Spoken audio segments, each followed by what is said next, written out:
Why are some lions and tigers white? As you have probably seen on the internet or on TV, there are some tigers or lions that are white. We're not trying to lure you with false facts or stories about big cats who've just had their hair bleached.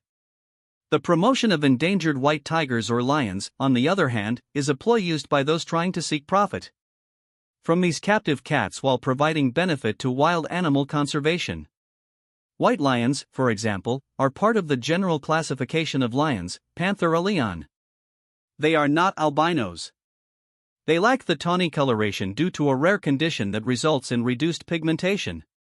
Because of their majestic appearance, they have been revered as sacred beings by tribes in southern Africa, but have also been hunted to extinction in the wild.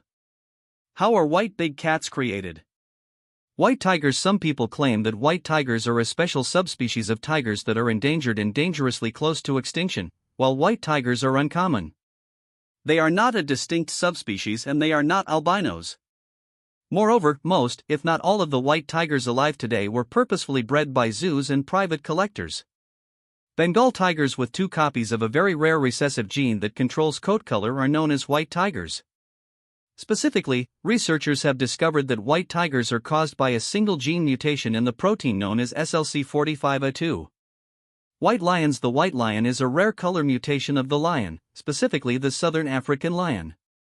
White lions in the area of Timbavati are thought to have been indigenous to the Timbavati region of South Africa for centuries, although the earliest recorded sighting in this region was in 1938.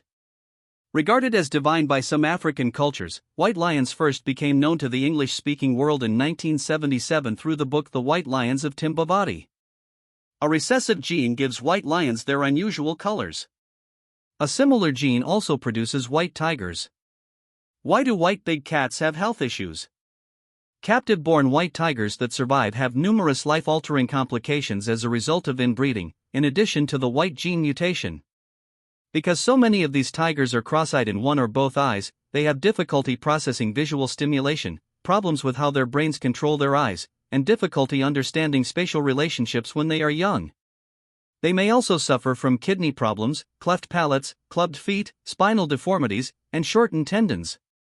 Mohan was a white tiger that we rescued in 2005 from a roadside zoo. He was severely cross-eyed, and his daughters inherited those bad genetics.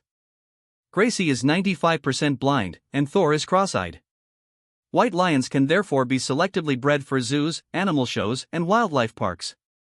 Such breeding involves inbreeding and can result in inbreeding depression, genetic defects, reduced fertility, and physical defects. Although this has not yet been found to cause hind limb paralysis or serious heart defects, which would indicate a severe level of inbreeding. For white tigers to currently exist in such numbers in captivity, they have been repeatedly inbred, and we all know what that means. In fact, in the Australasia Zoo Aquarium Association position statement on white lions and tigers, it says due to their uniqueness, they are often selectively bred, which can lead to health problems. Health problems may be more frequently encountered due to the inbreeding which is typically required to maintain the white characteristic. They include cleft palates, immune deficiencies, mental impairments, spinal problems, and issues with lung development.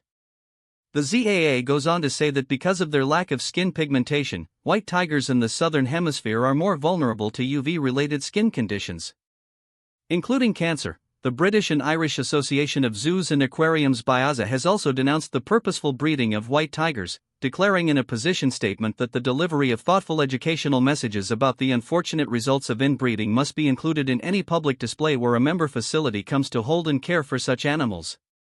The U.S. Association of Zoos and Aquariums officially prohibited member zoos from breeding white tigers in 2011. There must be a good reason why so many major zoo associations do not want their members to participate. Why, then, do institutions continue to maintain a population of these white anomalies, which can have serious consequences for health and therefore welfare? Because they are popular, they are absolutely adorable. They are simply adorable. And when you engage that level of desire for an animal, then ultimately you must be able to get people to part with their money, right? And this money can go towards conservation and further education. However, despite this, the wild tiger and lion's population are still declining. Most, if not all, tiger conservation organizations actively discourage white tiger and lion breeding. They are of mixed race.